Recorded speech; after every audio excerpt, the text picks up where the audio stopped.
Hello everyone, welcome back to my channel. So অনেক দিন বাদে আজকে 14 ফেব্রুয়ারি অর্থাৎ ভ্যালেন্টাইন্স ডের দিনে ব্লগ নিয়ে চলে এসেছি। অনেকটা লেট হয়ে গেল ভিডিওটা শেয়ার করতে। তো যাই হোক, আজকে আমি রেডি হয়ে গেছি। হালকা হালকা একটু ঠান্ডাও ছিল সে সময়টা, তো তার জন্য আমি একটা সোয়েটার আর জিন্স পরে নিয়েছি, দেখতেই পারছো। তো আজকে আমি কোথায় ভ্যালেন্টাইন্স ডে সেলিব্রেশন করতে যাচ্ছি সেটাই তোমাদের সাথে শেয়ার করব। সবাই আজকে সবার মতো করে নিজেদের ভ্যালেন্টাইনের কাছে যায়, সেখানে গিয়ে সুন্দর করে প্রেমিক প্রেমিকা সবাই মিলে সুন্দর করে আজকের দিনটা সেলিব্রেশন করে। আমিও আমার ভ্যালেন্টাইনের কাছেই আজকে গেছি। কে সেই ভ্যালেন্টাইন সবটাই তোমরা দেখতে পাবে। অলরেডি আমি চলেই এসেছি মন্দিরে, দেখতেই পাচ্ছ। এটা হচ্ছে আমাদের বাদুর রোডের এখানে হনুমান মন্দির, ভীষণ সুন্দর। তো পুরো ভিডিওটা তোমরা দেখতে থাকো। আমার ভ্যালেন্টাইনের সাথে তোমাদেরও পরিচয় করে দিচ্ছি। সো চলো তোমরা সাথে থাকো আর দেখতে থাকো।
আমার ভ্যালেন্টাইন্স ডে সেলিব্রেশন বেশ ভালো না?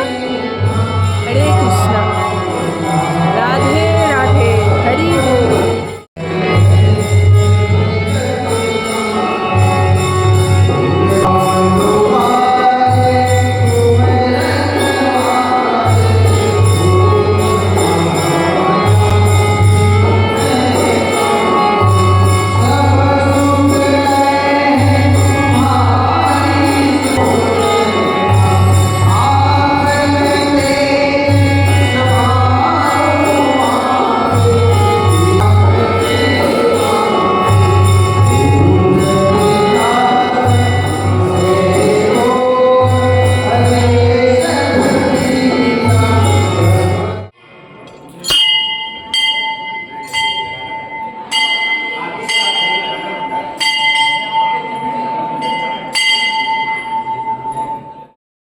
তো আশা করি দেখেই নিয়েছো আমার ভ্যালেন্টাইনকে। তো যাই হোক, তারপরে আমরা ওখান থেকে একটু প্রসাদ পেয়েছিলাম, সেটা পেয়ে আমি আর রিমা এসেছিলাম।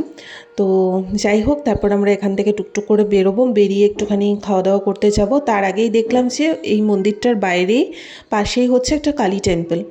এত সুন্দর মায়ের রূপ, মানে কি বলবো, হুট করে গিয়ে চোখটা আটকে গেছে। পাশে সরস্বতী মাও পুরো সোনা দিয়ে মোড়ানো, দেখতেই পারছো। এত সুন্দর এই মন্দিরটা, এর আগে চোখে পড়েনি। আমার মনে হয় এটা নতুন হয়তো উদ্বোধন হয়েছে মন্দিরটা। যাই হোক, এর পাশেই হচ্ছে ভোলে বাবা আছে। অবভিয়াসলি যেখানে মা কালী সেখানে ভোলে বাবা তো থাকবেই। তো খুব সুন্দর লাগলো, তাই ভাবলাম একটু ভেতরে যাই, একটু মায়ের দর্শন করে নিই। তো আজকে আমাদের ভ্যালেন্টাইন্স ডেটা তো ভীষণ ভালো কেটেছে। এখন শয়নে স্বপনে উঠতে বসতে খেতে শুতে সারাক্ষণই কৃষ্ণ কৃষ্ণ কৃষ্ণই চলছে। তাই আমাদের ভ্যালেন্টাইন্স ডেও কৃষ্ণের সাথেই, আমাদের 31st কৃষ্ণের সাথে, 1 জানুয়ারি কৃষ্ণের সাথে, 25 ডিসেম্বরও কৃষ্ণের সাথে। সব কিছুই আমাদের কৃষ্ণময়ই হয়ে গেছে ভগবানের কৃপায়। তো আর এর থেকে ভালো সুখ আর অন্য কিছুতে হতে পারে না। আর এখন এমনই হয়ে গেছি যে আর আদার্স জড়জাগতিক যে সমস্ত আনন্দ ফুর্তি সেগুলো একদমই ভালো লাগে না। এখন শুধু মনে হয় ভগবানের কাছে গিয়ে দুদণ্ড বসে থাকি, সেখানে আলাদাই একটা শান্তি। তো যাই হোক, তারপরে আমরা খাওয়া দাওয়া করতে চলে এসেছিলাম। একদম ভেজ, কমপ্লিটলি টোটালি ভেজ খাবারই আমরা নিয়েছিলাম। মানে ওদেরকে বলেই দিয়েছিলাম ওভাবেই বানিয়ে দিতে, ওরা ওভাবেই বানিয়ে দিয়েছিল উইদাউট গার্লিক আর অনিয়ন। সো আমরা একটু ফ্রেঞ্চ ফ্রাইস নিয়েছিলাম, তার সাথে 2 রকম শেক নিয়েছিলাম। এটা হচ্ছে বিস্কাপ শেক, আরেকটা নিয়েছিলাম হচ্ছে ব্রাউনি শেক। তো 2 টাইপের শেকও নিয়েছিলাম। তারপরে আমরা চিজ বল নিয়েছিলাম। দেন একটা রেড চিলি পাস্তা নিয়েছিলাম, আর তার সাথে একটা নাগেটস টাইপের নিয়েছিলাম। সো বেশ কিছু জিনিস আমরা অর্ডার করে সব শেয়ার করে আমি আর রিমা মিলে খেলাম, আর সন্ধ্যেবেলাটা খুব সুন্দর করে আমরা নিজেদের মধ্যে টাইম কাটিয়েছি। তো যাই হোক, আজকের আমার ভ্যালেন্টাইন্স ডেটা তো খুবই ভালো কেটেছে। তোমাদের কেমন আজকের দিনটা কেটেছে জানিও। আমি জানি যে ভ্যালেন্টাইন্স ডে মানে অনেক দিন আগে চলে গেছে, এই ভিডিওটা অনেক দিন পরে আসছে, কারণ এডিট করে ওঠা হচ্ছে না সত্যি কথা বলতে। আর এখন যেহেতু আমার স্টুডেন্টদের এক্সাম স্টার্ট হয়ে যাবে নেক্সট উইক থেকে, তো একটা আলাদাই প্রেশারে আছি এখন, তাই এক্সট্রা টাইমও ওদেরকে দিতে হচ্ছে পড়ানোর জন্য। তো সব মিলিয়ে ঘেটে আছি আর কি। তো যাই হোক, তাই একটু এডিট করে দিতে টাইম লাগলো। তো এই ছিল আজকের ভিডিও। যদি ভালো লেগে থাকে লাইক কমেন্ট শেয়ার সাবস্ক্রাইব করে দিও। আর লাস্টে দেখলে যে রিমা বেল কিনছিল, যেহেতু 14 ফেব্রুয়ারি পরের দিনই ছিল শিবরাত্রি, তাই ও একবারে রাতে বেল ঠেল কিনে নিয়ে বাড়ি গেছিলো। তো চলো আজকের মতো এখানেই, টাটা।